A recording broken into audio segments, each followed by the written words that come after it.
Off the top at 6. 5 of the men from Michigan accused in a plot to kidnap the governor faced a judge today in a Grand Rapids court. News 8's Kyle Mitchell is live with the latest details being revealed in this case. Kyle? Sue and Brian, an FBI agent, laid out a detailed plot to kidnap Governor Whitmer, but also revealed other elected leaders in other states were being considered as potential targets. Now, journalists are not allowed to record federal court proceedings, but we were permitted to listen in.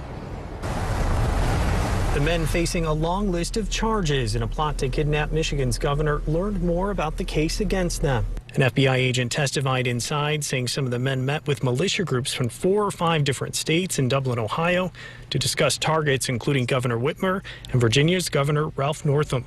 I do want to emphasize that the First Lady and I are safe thanks to the measures taken by the Executive Protection Unit, which is staffed by an extensively trained team of Virginia State Police personnel and the Virginia Division of Capitol Police. No charges have been brought concerning Virginia's governor, and we do not know if that plot went beyond the initial planning phase. Several plans were detailed, including one to paint a boat black, capture Governor Whitmer, and leave her in the middle of Lake Michigan. The agent said there was also a plan to kidnap the governor and take her to another state to stand trial for her coronavirus orders.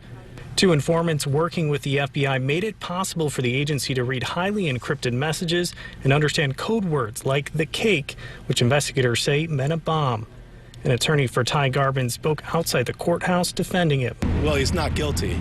That's his position, and that's consistent with his constitutional rights, where he's presumed not guilty until or unless it's proven beyond a reasonable doubt in court that he is. Defense attorneys kept pressing the agent about whether the informants encouraged the men to continue with the plans, which included some of the men scoping out the governor's vacation home. That's become an issue in certain cases where the informant pushes some of the information, and the court and the government and the defense attorneys have to be leery of that.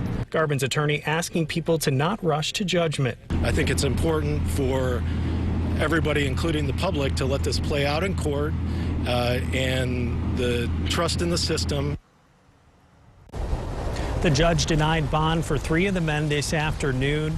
Fox and Garbin will have bond hearings on Friday. Live in Grand Rapids, Kyle Mitchell, News 8.